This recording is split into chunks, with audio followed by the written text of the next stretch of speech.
Welcome back. तो friends, अभी का वीडियो है व्हाट इज हिंदुत्व, राहुल गांधी, सलमान खुर्शीद। तो चलो देखते हैं क्या है भाई। तो वीडियो शुरू करते हैं, पर वीडियो शुरू करने से पहले अगर आप चैनल पर नए हो और आपने अभी तक सब्सक्राइब नहीं किया तो जल्दी से पहले सब्सक्राइब के बटन और बेल आइकन को क्लिक कर लो ताकि आपको हमारे सारे न्यू वीडियोस के नोटिफिकेशन मिल जाए जैसे हम अपलोड करें। अगर आपको वीडियो पसंद आता है प्लीज लाइक एंड शेयर। चलिए शुरू करते हैं। तो भाई क्या बात है, आजकल हिंदुत्व को इतना अटैक क्यों किया जा रहा है, इसकी इमेज इतनी खराब करने की कोशिश क्यों की जा रही? क्योंकि देखिए, हिंदुत्व एक पॉलिटिकल आइडियोलॉजी होने के साथ साथ एक नेशनल विजन भी है, जो कि हमारे नेहरू जी के और गांधी जी के सेक्युलरिज्म का जो नेशनल विजन था उसको रिप्लेस करने को तैयार भी खड़ा है। आइए मैं डिटेल में समझाता हूं। हेलो, श्याम शर्मा शो के इस एपिसोड में आपका बहुत बहुत स्वागत है। मैं हूं सेक्युलरिज्म का सीईओ श्याम शर्मा। आज का एपिसोड देखने के लिए और आज मुझे ज्वाइन करने के लिए आपका बहुत बहुत धन्यवाद। और आप सबको तो देखिए, जिस तरह वाराणसी में ज्ञान व्यापी मॉस्क है, उसी तरह से देखिए कांग्रेस पार्टी में भी कई सारे ज्ञान पेलू भरे हुए हैं। ये ज्ञान पेलू इस बात से बिल्कुल भी खुश नहीं है कि 2014 और 2019 में वो डबल डिजिट्स में आ गए और वो 2024 में सिंगल डिजिट्स में आने के लिए परेशान है। और इसी सपने को सच्चाई में बदलने के लिए ये लोग आकर हिंदुत्व को खूब गालियां दे रहे हैं। अपनी एक किताब सनराइज ओवर अयोध्या में सलमान खुर्शीद ने ये लिखा है कि हिंदुत्व जो है वो बेसिकली आईसिस और बोको हराम के बराबर है। राहुल गांधी ने भी ऐसा ही कुछ कहा है। Is Hinduism about beating a Sikh or a Muslim?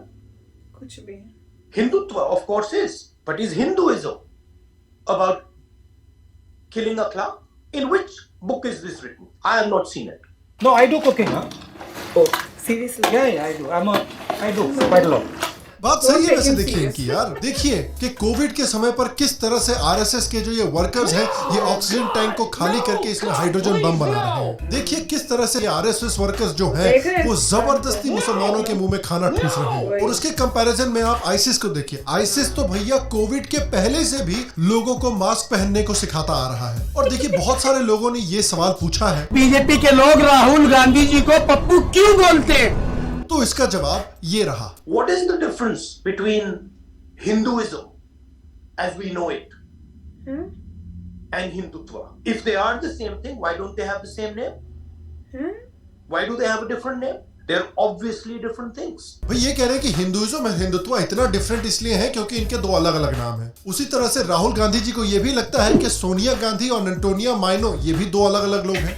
उसी तरह से राहुल गांधी को यह भी लगता है कि केजरीवाल और लवणासुर ये भी दो अलग अलग लोग हैं। उसी तरह से राहुल गांधी जी को लगता है कि इंडिया, भारत और हिंदुस्तान ये तीन अलग अलग देश हैं। और इंटेलेक्चुअल्स ने भी इस तरह के कई कमेंट मारे हैं कि भैया हिंदुत्व बड़ी खराब चीज है, हिंदुइज्म बड़ी अच्छी चीज है। तो हिंदू धर्म लक्ष्मी के बारे में बात करता है, वृद्धि के बारे में बात करता है। हिंदुत्व को इससे कोई लेना देना नहीं। ये देश को गरीब करके रखेगा, दरिद्रता की तरफ लेके जाएगा, क्योंकि वो धर्म नहीं समझता है। उसको लगता है लड़ाई झगड़ा, जैसे मैं कहता हूँ मंथरा सिंड्रोम है। और विपरीत भक्ति है, वो हमेशा इस्लाम के बारे में बात करते उन जैसे बन जा रहे हैं। तो इस तरह का जो ज्ञान हमें दिया गया है इंटेलेक्चुअल्स के द्वारा, इसमें तीन मेजर थीम आते हैं। पहला थीम तो ये है कि हिंदुइज्म और हिंदुत्व दो बिल्कुल अलग अलग चीजें हैं। दूसरा थीम ये है कि हिंदुइज्म अच्छा है लेकिन हिंदुत्व बड़ा खराब है। और तीसरा थीम ये है कि हिंदुत्व बिल्कुल बेसिकली पॉलिटिकल इस्लाम, आईसिस और बोको हराम जैसा है। तो हम इन तीनों चीजों का एक एक करके जवाब देंगे, लेकिन एक बात तो बोलनी जरूरी है ना यार। देखिए, हिंदुत्व के बारे में आप जो भी बोलिए, लेकिन कम से कम हिंदुत्व की वजह से इनको ये तो एक्सेप्ट करना पड़ा कि हिंदुइज्म जैसी कोई चीज एक्चुअली होती है। कल को क्या पता जब काशी और मथुरा के मंदिर बन जाएंगे तो शायद इनको ये भी मानना पड़ेगा कि अंग्रेजों के पहले भी एक भारत हुआ करता था। तो इन तीन सवालों का जवाब देने के पहले सबसे पहले हमें ये जानना चाहिए कि भैया हिंदुत्व एक्चुअली है क्या। देखिए, हिंदुत्व वो चीज है जो हिंदुइज्म को जीवन शक्ति देती है, ताकत देती है, प्रोटेक्शन प्रोवाइड करती है और अडेप्टेबिलिटी प्रोवाइड करती है। हिंदुत्व का मेन गोल है कि भारत में रहने वाले सभी लोगों का, चाहे उनका कोई भी लैंग्वेज हो, कोई भी कल्चर हो, कोई भी रिलीजन हो, उन सब के बीच में कॉमनैलिटी ढूंढना। ये क्या गंदे गंदे इशारे कर रहा है? हाँ, इस बात को देखिए, वीर सावरकर ने खुद एक्सप्लेन किया था। उन्होंने कहा कि हिंदुत्व सिर्फ हिंदुओं के रिलीजन के बारे में बात नहीं करता है। हिंदुत्व का गोल है कि भारत के सैकड़ों लैंग्वेजेस, सैकड़ों कल्चर्स, सैकड़ों फेस्टिवल्स, सैकड़ों ट्रेडिशंस जो हैं, उनकी डाइवर्सिटी को मेंटेन करते हुए उनको एक जियोग्राफी, एक पॉपुलेशन और एक सिविलाइजेशन से जोड़ना। सावरकर ने कहा था कि हिंदू जो है वो हिंदुस्तान का दिल है, लेकिन उसके बावजूद जिस तरह से एक इंद्रधनुष की खूबसूरती उसके अलग अलग रंगों से और भी बढ़ती है, उसी तरह से हिंदुस्तान की खूबसूरती भी अलग अलग कल्चर्स को अपने देश में असिमिलेट करके और भी बढ़ेगी। सावरकर ने यह भी कहा था कि हिंदुत्व का मतलब हुआ कि एक इंडिपेंडेंट इंडिया में सभी लोगों को, चाहे उनका कोई भी कास्ट हो, कोई भी रिलीजन हो, कोई भी कल्चर हो, उन सबको बराबर के अधिकार प्रोवाइड किए जाएंगे। ये हिंदुत्व का डेफिनेशन जो है वो पंडित दीनदयाल उपाध्याय का जो इंटेग्रल ह्यूमनिज्म का कॉन्सेप्ट है उस डेफिनेशन से भी काफी मेल खाता है। पंडित उपाध्याय ने कहा था कि जिस तरह से हमें अद्वैत वेदांत में सिखाया गया है कि दुनिया की हर एक चीज, दुनिया का हर एक इंसान एक ही ब्रह्मांड का हिस्सा है, उसी तरह से भारत के सभी लोग भले ही किसी कल्चर के हो, किसी रिलीजन के हो, कोई भी लैंग्वेज बोलते हो, वो सब भारत के सिविलाइजेशन का हिस्सा है। यही इंटेग्रल ह्यूमनिज्म का जो प्रिंसिपल है, ये बीजेपी की गाइडिंग प्रिंसिपल मानी जाती है। तो ये तो एक पहलू हुआ हिंदुत्व का, जो कि भारत के सिविलाइजेशन की यूनिटी में विश्वास रखता है। लेकिन उसके साथ साथ हिंदुत्व का एक और पहलू है जो ये कहता है कि भारत देश जो है वो सनातन धर्म के सभी फॉलोअर्स का हिस्टोरिकल, कल्चरल और नेचुरल होमलैंड है। भले ही वो हिंदू धर्म के फॉलोअर्स हो, सिख धर्म के फॉलोअर्स हो, जैन धर्म के फॉलोअर्स हो या बुद्धिस्ट धर्म के फॉलोअर्स हो। और इसलिए भारत की ये ड्यूटी बनती है कि वो सनातन धर्म के इन फॉलोअर्स का रिलीजियस, कल्चरल और हिस्टोरिकल हेरिटेज को बचा कर रखे, प्रोटेक्ट करे। हिंदुत्व ये कहता है कि भारतीय स्टेट की ये ड्यूटी बनती है कि जो भी सनातन धर्म के फॉलोअर्स हैं, दुनिया के जिस कोने में भी वो रहते हैं, उनको प्रोटेक्ट किया जाए। इसीलिए कोई भी सनातन धर्म का फॉलोअर, चाहे हिंदू हो, बुद्धिस्ट हो, सिख हो, जैन हो, अगर वो दुनिया के किसी भी कोने में अनसेफ फील कर रहा हो तो उसका अधिकार बनता है कि वो इंडिया में आके एक सिटीजन बन के रह सके। इसी तरह का कानून अमेरिका में भी है, जिसको लॉटनबर्ग अमेंडमेंट कहा जाता है, जो कैथलिक्स और जूस के लिए बनाया गया है। हिंदुत्व ये भी कहता है कि इंडियन स्टेट की रिस्पॉन्सिबिलिटी बनती है कि सनातन धर्म के जो फॉलोअर्स हैं उनकी मेजॉरिटी इंडिया में हमेशा बनी रहे, क्योंकि दुनिया गवाह है कि जहां पर भी एब्राहमिक कल्चर मेजॉरिटी में आया है, वहां से नॉन एब्राहमिक कल्चर का नामो निशान मिट गया है। इसका एग्जाम्पल इंडिया में भी हम ऑलरेडी कश्मीर में, बंगाल में, असम में देख रहे हैं। और हिंदुत्व का एक और बहुत इंपॉर्टेंट पहलू ये है कि हिंदुत्व ये कहता है कि इंडियन सोसाइटी जो है वो इनटॉलरेंस को टॉलरेट नहीं करेगी। अगर आप सड़कों को ब्लॉक करके सड़कों पर नमाज पढ़ के हिंदुओं को काफिर बोलना चाहते हैं, तो भले ही लावण्या फ्रॉम साउथ दिल्ली को ये बड़ा खूबसूरत लगे, लेकिन इंडियंस इसको एक्सेप्ट नहीं करेंगे। हिंदुत्व कहता है कि मुस्लिम्स और क्रिश्चियंस को हिंदूज के बराबर के अधिकार मिलने चाहिए, उनको बराबर ट्रीट करना चाहिए। लेकिन मुस्लिम और क्रिश्चियन सोसाइटीज में जो ट्रेडिशंस हैं, जो हिंदुओं को टॉलरेट नहीं करते, उनको भी टॉलरेट नहीं किया जाएगा। अब इससे पहले कि रवीश जी बोले कि डरे हुए लोग इंडिया में अपना कल्चर भी फॉलो नहीं कर सकते, कार्ल पॉपर जो कि एक फिलोसोफर है, उन्होंने भी इस कॉन्सेप्ट को एक्सप्लेन किया था, जिसको उन्होंने कहा था पॉपर्स पैराडॉक्स। उन्होंने कहा था कि एक टॉलरेंट सोसाइटी को मेंटेन करने के लिए उस सोसाइटी में इनटॉलरेंस को टॉलरेट नहीं करना चाहिए। यही बात ऑथर और मैथमेटिशियन नसीम निकोलस तलेब ने भी एक्सप्लेन की थी माइनॉरिटी रूल कॉन्सेप्ट के नाम से। उन्होंने एक्सप्लेन किया था कि एक सोसाइटी में अगर एक ऐसी माइनॉरिटी है जो किसी बात पर भी कॉम्प्रोमाइज नहीं करना चाहती है, तो वो माइनॉरिटी हमेशा उस मेजॉरिटी को हराएगी जो मेजॉरिटी कॉम्प्रोमाइज करने को तैयार हो। इसीलिए नसीम निकोलस तलेब ने एक्सप्लेन किया था कि यूरोप में जहां पर मेजॉरिटी लोग क्रिश्चियंस हैं, वहां पर सारी दुकानों में हलाल मीट मिलता है। और इसी वजह से इंडिया में भी जहां पर मेजॉरिटी लोग सनातन धर्म के फॉलोअर्स हैं, वहां पर भी हलाल मीट और हलाल रेस्टोरेंट्स बढ़ते ही जा रहे हैं। हिंदुत्व म्यूचुअल रिस्पेक्ट और रेसिप्रोसिटी में विश्वास रखता है, और यही म्यूचुअल रिस्पेक्ट वो दूसरे रिलीजन से भी एक्सपेक्ट करता है। इसीलिए हिंदुत्व कहता है कि इंडिया में यूनिफॉर्म सिविल कोड आना चाहिए। इसीलिए हिंदुत्व कहता है कि भारत के मंदिरों को भी भारत के मस्जिदों और चर्चेस की तरह गवर्नमेंट के चंगुल से छुड़ाना चाहिए। इसीलिए हिंदुत्व कहता है कि उन शहरों के नाम बदल देने चाहिए जिन शहरों के नाम इस्लामिस्टों के ऊपर रखे गए थे। इसीलिए हिंदुत्व कहता है कि इंडिया में पॉलीगमी और ट्रिपल तलाक को बैन करना चाहिए। इसीलिए हिंदुत्व कहता है कि फोर्स्ड कन्वर्जन्स और मिशनरीज की फंडिंग के ऊपर रिस्ट्रिक्शंस लगने चाहिए और इंडिया में पॉपुलेशन कंट्रोल को इंसेंटिवाइज करना चाहिए। बेसिकली ये होता है हिंदुइज्म और ये है हिंदुत्व। ये होता है हिंदुइज्म और ये है हिंदुत्व।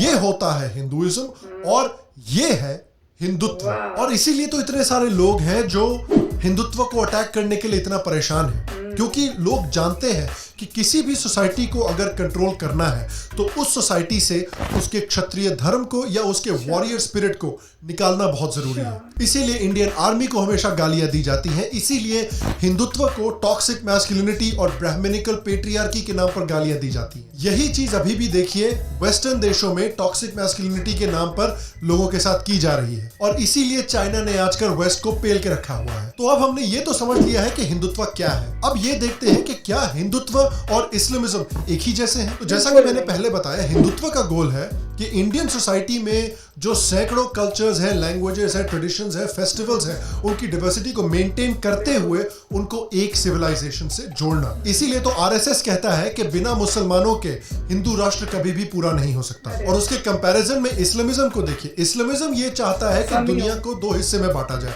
वो जो लोग इस्लाम के मैसेज को कबूल करने को तैयार हैं और वो जो लोग तैयार नहीं है, यानी काफिर वर्सेस मोमिन, दारुल हर्ब वर्सेस दारुल इस्लाम। इसीलिए तो जो लोग श्री राम को फॉलो करते हैं वो लोग खुशी खुशी अपने दिल में मोहम्मद और जीसस के लिए भी जगह बनाने को तैयार हैं, लेकिन जो लोग जीसस और मोहम्मद को फॉलो करते हैं वो लोग कभी भी श्री राम के लिए अपने दिल में जगह नहीं बनाएंगे। भैया इस मामले में हिंदू जो है वो बेसिकली तेरे नाम के सलमान खान है, सारी सैक्रिफाइस वही करे और अंत में मिले क्या?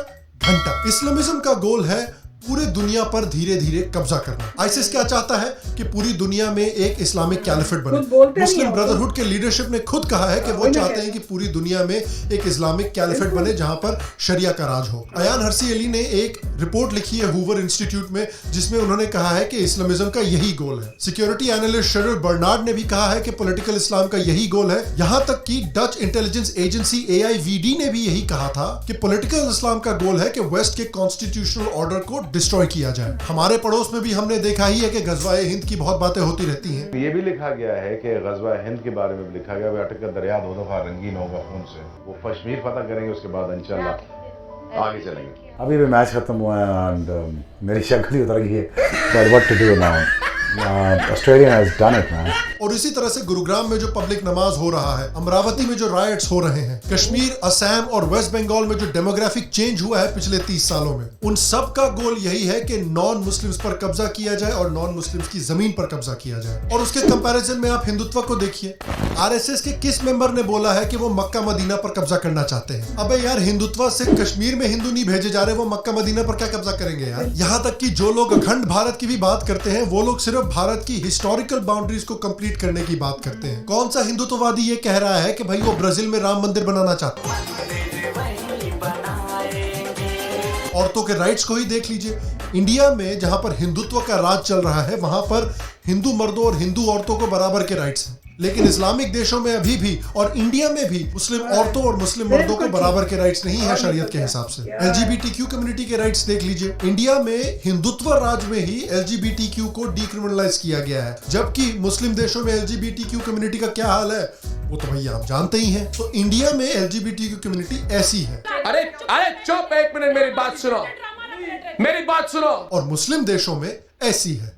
मेरे जान को खतरा है, इन्होंने कहा कोई लॉयर से बात नहीं होगी, कुछ नहीं होगी। तो फाइनली हमारे पास ये सवाल उठकर आता है कि हमारे जो लिबरल एलिट्स हैं, हमारे जो इंटेलेक्चुअल्स हैं, वो इस तरह से हिंदुत्व को इतना क्यों अटैक कर रहे हैं? अरे भैया देखिए, बड़ा सिंपल सा जवाब है।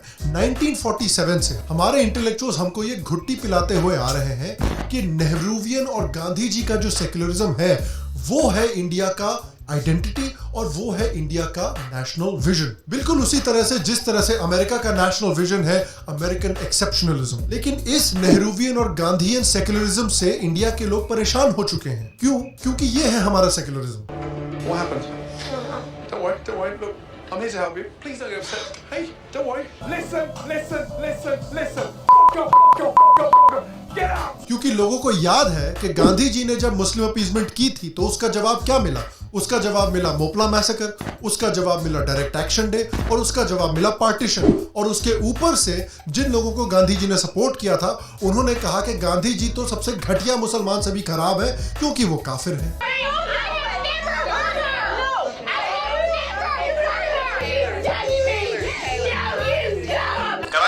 तो इस इस नेहरूवियन सेक्युलरिज्म के ऑपोजिशन में सावरकर और उनके जैसे कई लोगों ने भारत को हिंदुत्व ऑफर किया है as an alternate national vision, और कई इंडियंस अब इस हिंदुत्व को एक वायबल नेशनल विजन की तरह देख रहे हैं, क्योंकि ये नेशनल विजन भारत के सभी लोगों को इंक्लूड करता है और उसके ऊपर से इंडिया का जो हिस्ट्री है, इंडिया का जो कल्चर है, इंडिया का जो सांस्कृतिक विरासत है, उसकी भी रिस्पेक्ट करता है। और इसीलिए तो जो लोग पिछले 65 सालों से नेहरूवियन सेक्युलरिज्म पर अपना पेट पालते आ रहे हैं, उनको खतरे के बादल दिख रहे हैं। और मैं आपसे पूछना चाहता हूं कि आपको क्या लगता है कि क्यों हिंदुत्व पर इतना अटैक किया जा रहा है, और क्या आप एग्री करते हैं कि हिंदुत्व और बोको हराम बिल्कुल एक जैसे हैं? तो फ्रेंड्स, मैं तो ये कहूंगी बहुत ही अच्छी वीडियो इन्होंने बनाई है, ताकि लोगों के दिमाग में क्लैरिटी आ जाए कि जो भी आप सुन रहे हो हिंदुत्व वो नहीं है, ये है। और कितना सुंदर बोला है उन्होंने, पूरा बताया कि एक्चुअल डेफिनेशन, उसका पर्पस क्या है, सब उन्होंने एक्सप्लेन किया है। अब इसके बाद भी कोई और बोलेगा कुछ उसके अगेंस्ट, तो भैया उसको तो क्या, उसका लिए तो भगवान ही मालिक है। मैं तो ये कहूंगी कि आपको अभी भी समझ नहीं आई है, वो मतलब पॉलिटिक्स खेली जा रही है, और दुनिया जो बेचारा आम इंसान है उसको बुद्धू बना बना के, उनको जैसे कह रहे हैं ना, मोहरा बनाया जा रहा है, उनसे फायदा उठा रहे हैं कि भैया हम पावर में आ जाएं। क्यों? सारा पैसों की गेम है कि पैसा मिलेगा हमें पॉलिटिक्स में, जीत गए, पावर में आ गए। अभी तो खाने को मिल नहीं रहा है भैया, क्योंकि अभी तो गवर्नमेंट उस टाइप की है जो कंट्री की प्रोग्रेस में वो सब पैसा लगा रही है। पहले क्या होता था, अपनी पॉकेटें भरी जाती थी। तो बहुत ही अच्छी बात है कि इन्होंने ये बात करके बहुत क्लियर किया है, और ऐसे लोगों की जो रियलिटी है, जो इस टाइप की बातें करके गलत बातें कर रहे हैं और हिंदुत्व को इतना बुरा दिखाने की कोशिश कर रहे हैं, उनको उनकी सच्चाई जो है पब्लिक के सामने आए। सो बहुत ही अच्छा किया उन्होंने कि ऐसा एक वीडियो बनाया। वेरी राइट, काफ़ी अच्छा था। और पॉइंट यही है कि ये थ्योरी काफ़ी अच्छी बात है कि इस पर डिस्कस करना, मगर अल्टीमेटली एक्शन जो है वो ज़्यादा इम्पोर्टेंट होता है लाइफ में। मतलब ये है कि जो भी पढ़े लिखे इंसान है, जिन्होंने सोच समझ के आप वोट करिए, क्योंकि कुछ लोगों को समझ नहीं आता कि वोटिंग बहुत इंपॉर्टेंट है, कि आप वोटिंग सब कुछ चेंज कर देगा आपकी कंट्री में। अगर जो भी अटैक कर रहा है, नहीं कर रहा, वो अपने पॉलिटिकल गेन के लिए कर रहे हैं। अगर आप समझदार हैं तो आप सही पार्टी को वोट देंगे, जो आपको लगता है कि सही रास्ते पे जा रही है, जो पार्टी टॉलरेंस करती है, जो देश को आगे लेके जा रही है, जो एक ज़माने में जो आपके ओरिजिनल नेम्स थे उनको वापस ओरिजिनल रिस्टोर कर रही है, वो वही कर रही है जैसे आपका देश हुआ करता था 1000 साल पहले। तो वो कह रहे हैं 1000 साल पहले आपका देश था, उसके बीच में इन्वेडर्स आए, उन्होंने चेंजेस किए। अब आप कोशिश कर रहे हैं कि भाईचारा हो, परंतु आपकी ग्लोरी रहे, बिना किसी को हार्म करे। अगर कोई भी किसी और को हार्म करता है तो गलत बात है, कोई भी इनटॉलरेंस करता है तो गलत बात है। मगर जो पार्टी चाहती है भाईचारा हो, सबका भला करें, सबके साथ चलें, वैसे ग्लोरी रहें जैसे थी, सब इवेंचुअली पार्ट ऑफ इंडिया हैं, तो उस चीज़ों को देखते हुए अगर आप ध्यान से वोट कर रहे हैं तो आप अपनी कंट्री को सही तरीके से ले जाएंगे। क्योंकि एक्शन ज़्यादा इंपॉर्टेंट है। थ्योरी बहुत अच्छी बात है, उन्होंने अच्छी बातें करी, मगर उससे क्या है, उससे अल्टीमेट ये है कि जब वोटिंग का समय आएगा आप सही जगह पे वोट करिए। अगर आप सही जगह पे वोट करते रहेंगे, आपकी कंट्री अच्छे डायरेक्शन में जाती रहेगी। तो काफी अच्छा वीडियो था। बिल्कुल। तो चलो फ्रेंड्स, चलते हैं, मिलेंगे नेक्स्ट वीडियो में बहुत ही जल्द। Till then take care and bye bye. तो अगर आप मेरे इस चैनल पे नए हो तो जल्दी से सब्सक्राइब के बटन को हिट करो और बेल आइकन को क्लिक करो, ताकि आपको मेरा जब नया वीडियो मैं लगाऊं आपको उसके बारे में जल्दी से पता चल जाए।